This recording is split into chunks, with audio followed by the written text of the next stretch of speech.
The latest 2025 horror movie filled with blood and gore, I Am Your Master, a thrilling nightmare begins. This film is a fresh tribute to the legendary Saw series, a deadly game where every step is linked. The scenes are shockingly realistic and gruesome. A friendly reminder, if you're eating right now, you might want to look away. Two men and two women, for young friends looking for a total escape, drive out to a remote villa for a vacation, but as night falls, deadly danger quietly creeps closer. Matt, who's usually alert, suddenly notices the eerie silence in the house, so he runs upstairs to find his friends. There, he discovers both girls have somehow fallen into unconsciousness. Matt senses something's wrong and quickly calls out for his other friend, James. But suddenly, James, who the hell are you, James? There's someone in the house. When the four of them finally wake up again, they realize they've been locked inside a specially designed torture chamber. Chains are tightly wrapped around their necks and legs. Suddenly, the lights flicker on. A man in a tuxedo wearing half a mask steps into the room. Are you ready? Alright, 5, 4, 3, 2.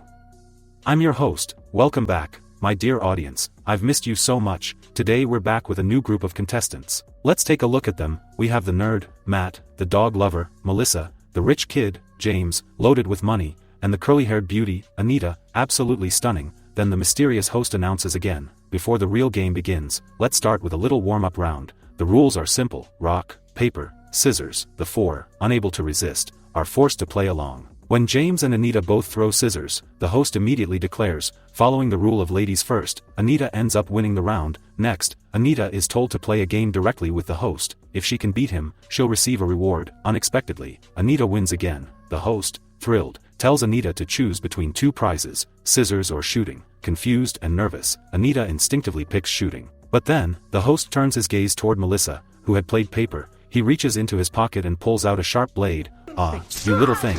As for Matt, who chose rock, he gets smashed in the head with a brick. James, who picked scissors, suffers even worse. The host grabs his right hand. No man, these fingers feel just like real metal. Come on. Finally, it's Anita's turn, the one who picked shooting.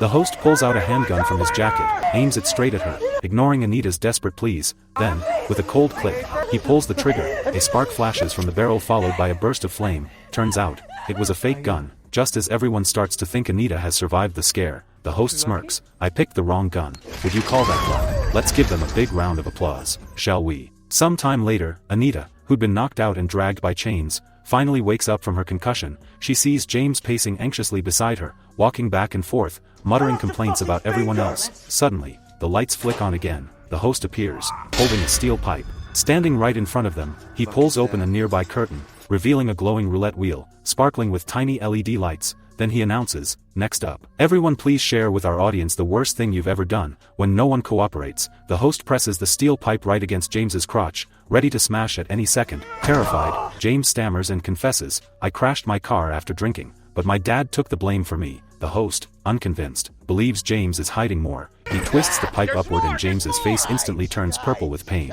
He quickly adds, the girl I hit was Ashley, she actually died in that crash. Only then does the host nod in satisfaction and turn toward Anita. Anita, shaking in fear, blurts out, my mom needed surgery, so I built a scam website to make some quick cash, with the others setting the example. Matt confesses even faster. He says he scammed an elderly couple online through a telecom fraud scheme. Worst part is, I never even got the money, he adds. Melissa, on the other hand, admits, to make money, I secretly sold rescue bulldogs to underground dogfighting traders. After hearing everyone's dark confessions, the host finally gets excited and announces the next game is about to begin. Welcome to the Wheel of Pain. This time, the first player is Melissa. The host loosens Melissa's chains, allowing her to walk up and spin the wheel. Wherever the pointer lands, she must play that challenge. As the wheel slows to a stop, the host hands Melissa a small viewfinder. Through it, she can see photos of famous city landmarks. Melissa must correctly name the city where each landmark is located. If she answers 3 in a row correctly, she passes. What she doesn't know is inside the viewfinder hides a steel needle. Each time the picture changes, the needle moves a little closer. Before long, Melissa answers 2 questions in a row correctly,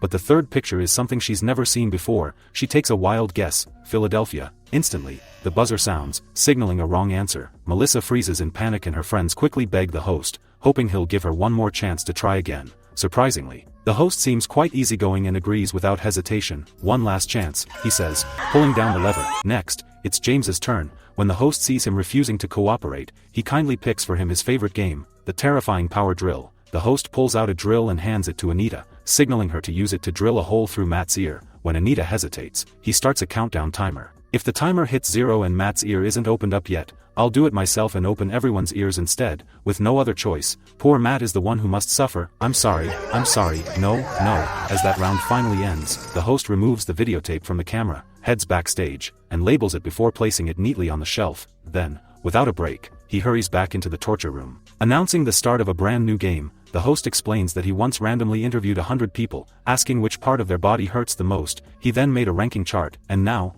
the 4 contestants must each give their own answer. Whoever's answer ranks lowest will face the punishment. Matt, whose head was just drilled, doesn't hesitate and answers, head. Then the host turns to Melissa. Melissa says she once got an arrow to the knee. The pain was unbearable, so she picks knee. Anita, standing beside them, chooses stomach. James, however, looks furious and defiant, trying to attack the host, but the chains keep him helplessly restrained. The host, amused by his stubborn silence, kindly picks neck for him instead. He then reaches into his pocket, pulls out the prepared cards, and after comparing them, announces regretfully that Melissa's answer ranks the lowest, which means it's punishment time. He takes out a remote controller and presses the start button. A massive steel spike slowly lowers above Melissa's head. Thank God, the sadistic host stops the spike just in time and proposes a new deal to the others. If anyone is willing to take Melissa's place, I'll not only spare her from punishment but even let her go home right now. The 3 friends, once so close, fall completely silent at this crucial moment. I'm sorry, Melissa, one mutters. Looks like your friends aren't so great after all.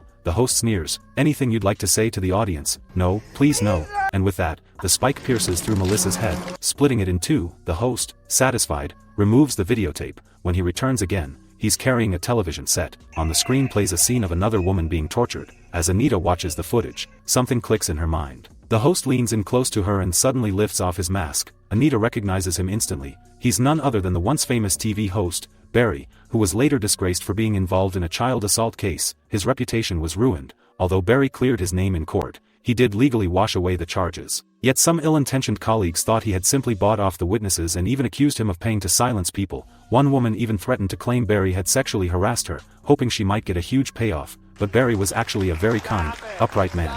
He treated everyone around him very well, even remembering every coworker's birthday. That day happened to be Anita's birthday. And Barry had already prepared a cake. He cheerfully walked up to her when a chubby coworker nearby blurted out, "Please don't touch her." "No, I just wanted to say thank you. I'm sorry, happy birthday. I have to go now." Afterwards, that woman did indeed go and report Barry. Anita, egged on by her, grew greedy and joined in the accusation against Barry. In the end, it destroyed Barry's life, so he himself planned a shocking TV show, designed to take revenge properly on the people who had betrayed him. James, watching nearby, realizes it has nothing to do with him and drops to his knees, begging for mercy. He swears he's innocent, saying he shouldn't be dragged into this, but the host ignores his pleas and instead pulls a human head out of a sack. It's the head of Anita's former lawyer. "Didn't you love gossiping? Then go ahead, chew on his tongue for me." With no other choice, Anita fights her nausea and bites into the lawyer's mouth. Perhaps too caught up in the thrill, the host for a moment forgets to tighten James's chain. Seizing the chance, James lands a heavy punch, knocking him down.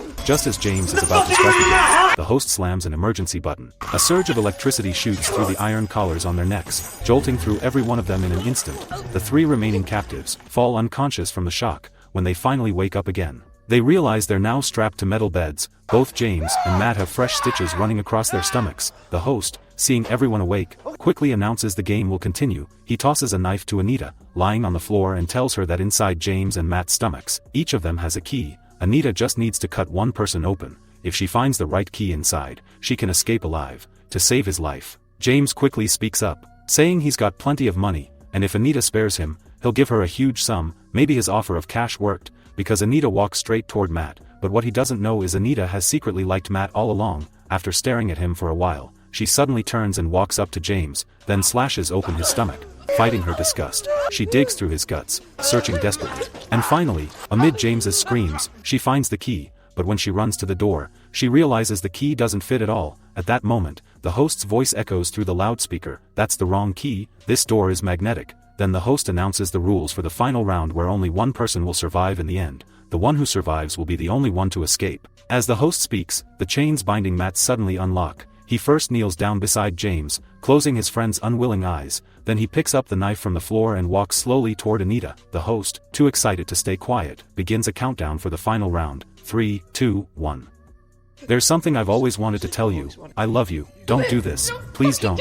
Promise me one thing. That one day, you must win. Truly in love with Anita, Matt decides to give his last chance of survival to her. The host excitedly announces Anita as the final winner of this episode, but the big door beside her doesn't open. Instead, the room begins to fill with thick smoke laced with sleeping gas. Anita quickly collapses to the ground. After what feels like forever, she finally wakes up.